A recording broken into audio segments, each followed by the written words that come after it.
श्री कृष्ण ने 2 बार अग्नि का पान किया है। आप लोगों को पता है ये बात? कितने लोगों ने सुनी है कथा?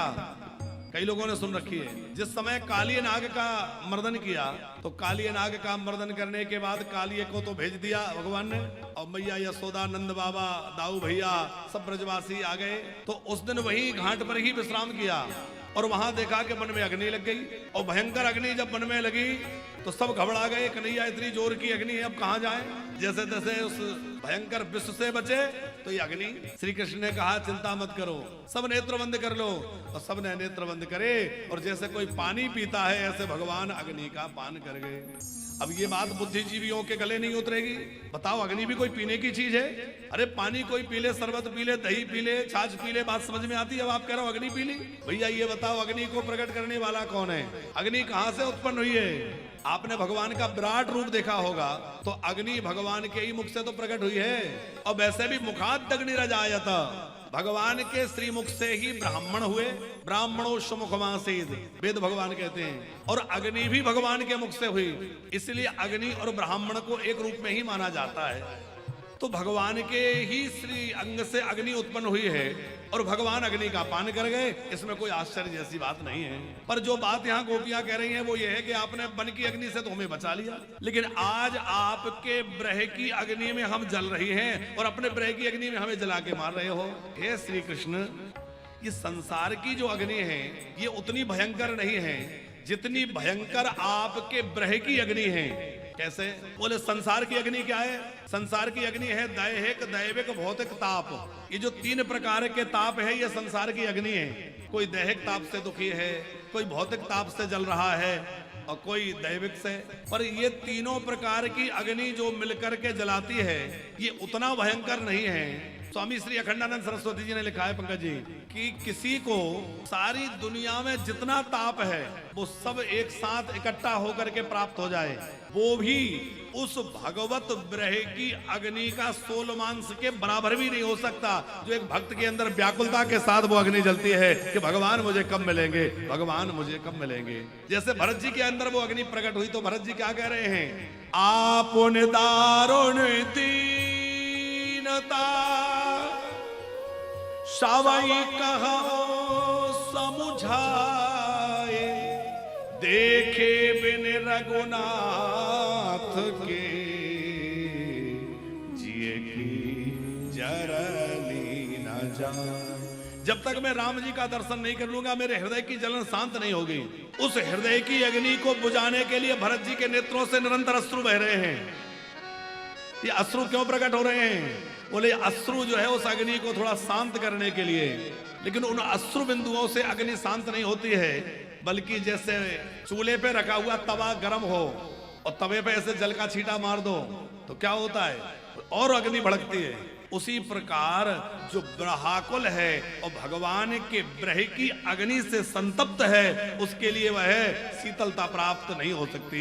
उसको शीतलता या तो भगवान की कथा से होगी, तब कथा अमृतम तप्त जीवनम। या तो कथा शीतल करेगी या भगवान का दर्शन तो करेगा।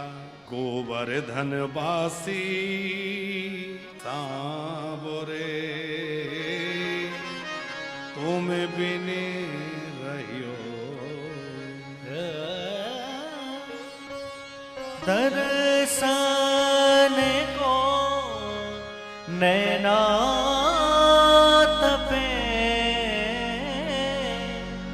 वचन सुनने को कान,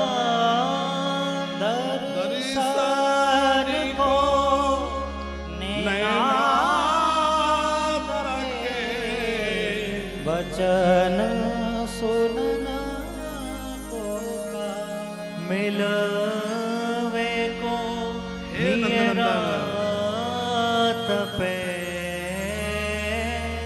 मिलवे को जीरा तपे, ये के जीवन प्राण रे गोवर्धन वासी सांवरे।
जिसके अंदर नहीं जगी, अभी उसमें भक्ति का रस लगा ही कहां है।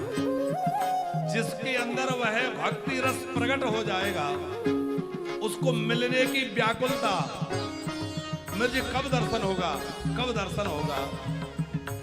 मीरा जी कहती हैं दरस बिन दूखन लागे नैन। नरसिंह जी कहते हैं दर्श अखियां हरि दर्शन की प्यासी। तो भैया जब भक्त के अंदर वह प्रेम जागृत होता है तो वह भगवत दर्शन के लिए व्याकुल हो जाता है। मीरा वन वन भटकती है और मीरा रोती हुई कहती है, हे श्याम सुंदर, हे बंसीधर, हे गिरधर, कब मिलोगे। तो वह भगवत मिलन की चाह मन में उत्पन्न हो जाए।